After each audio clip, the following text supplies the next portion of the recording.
Morning everybody, leaving the hostel for the day, or for last night.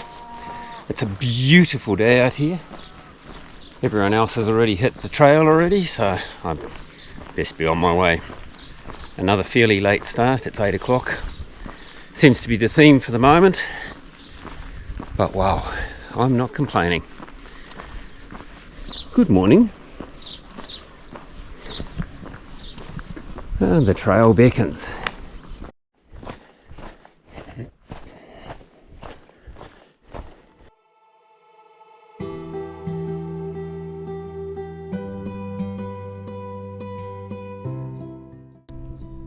It's incredible that the majority of those white buildings over there, they're ruins. Those big 4-story buildings, nature's reclaiming them. All of these. This one down here I'm not so sure, but it doesn't look that, the end windows don't look that flash. And all of those, only that one house down the bottom right looks of any consequence. Man, there's got to be a story behind that little lot. A little bit of easier going on the trail at the moment. Not sure how much longer it's going to last because the river is a long way down, and I'm assuming that the only way to cross is to go down to pretty much where it is. Some signs ahead. Curious. The trail can't really go onwards, surely. No, it goes down. Grandas, 7 kilometers to go. So according to that, Perikuda is 12, so therefore I have done 7.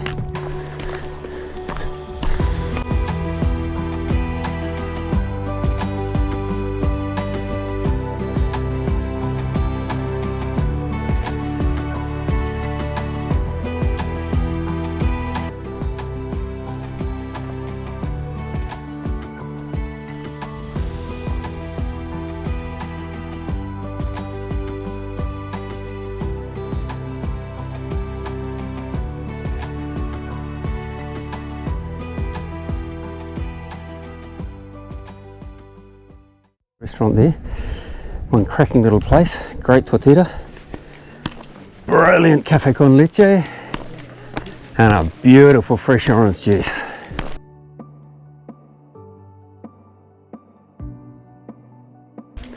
Seven 8 k's to the next stop, and then 5 more, so pretty much the halfway point. Brilliant place for a break.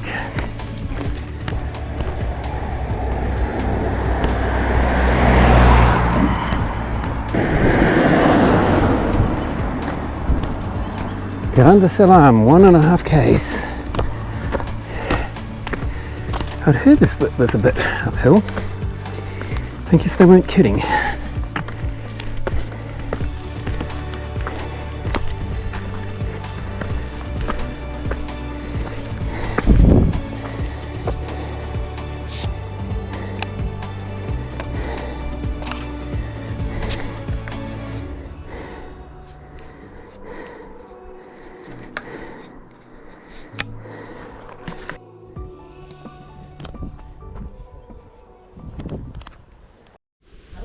So we decided to stop off at the Ethnograpic Museum.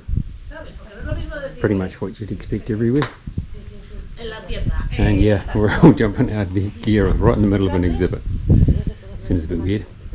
These clogs are traditional to the area. Saw an old boy wearing them earlier. These are just the laths that they use to produce them. They've got these bloody great feet on them. See those pegs there? Hanging off the bottom of them? So you can walk around in the cow muck in the mud. Give you a pretty good grip. My name's Sweeney. Sweeney Todd. Wasn't that the names of those cutthroat guys? Yeah. Oh, and now you can iron everything. Step through to the tailors. Now I know a bloke in New Zealand would give his right arm for 1 or 2 of those.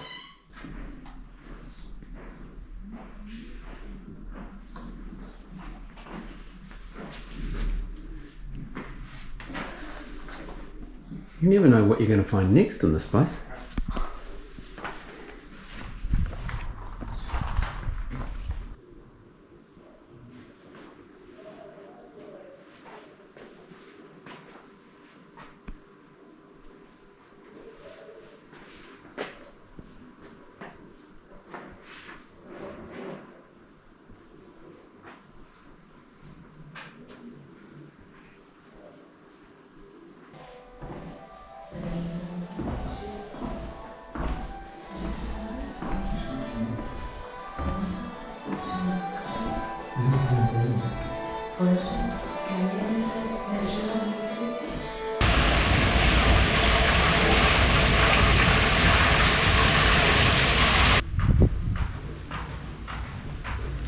The storage houses here have different names depending on how many piles they've got. These are particularly fancy ones. Somebody's layered all this together. Beautifully done. And of course, the rodents can climb this. They can't get back out here and up and into the house. Another interesting little example. Different version. Same concept, more the type of piles I've been accustomed to seeing around the place. Decent chunk of wood, bit of slate on top. Nothing getting past that, is there? Except a possum, of course. Y la de arriba lo va almacenando y expulsando de manera continua para que avive bien la llama y que ya se le va dando forma.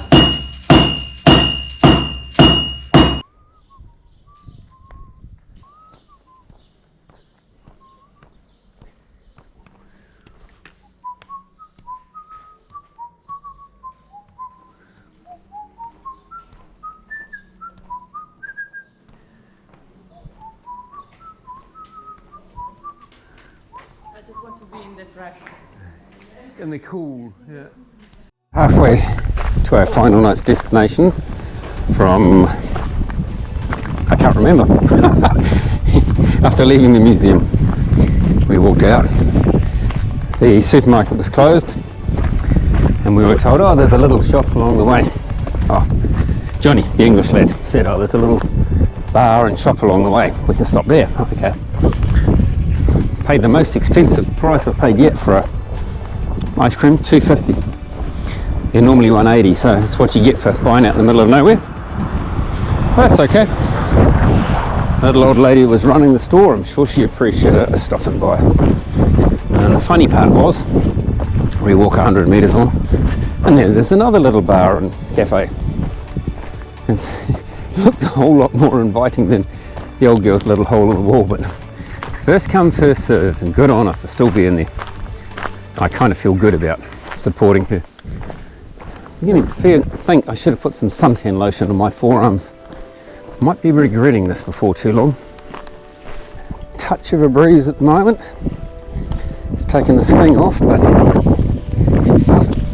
I reckon if I wasn't brown enough already, I'd be getting pretty sunburnt about now. In fact, to be quite honest with you, I think I might be. I'm definitely making my suntan lotion more accessible for tomorrow. Whoever planned out this section of the Camino did a fantastic job. There was that peace in the sun, but every time there's a hedgerow or some trees, the Camino seems to follow it. I don't know if that's a modern thing or if it's historical, but I am deeply appreciative. You're coming up the road here and you see a few cows on this side, and over here you see this beautiful building. And you come along, you're just walking and talking, or maybe just having a little bit of peace under a lovely bit of shade.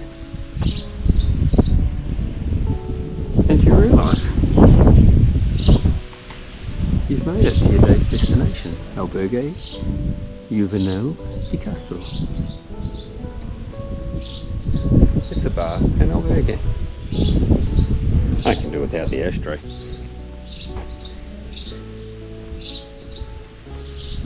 It's got this lovely little building beside.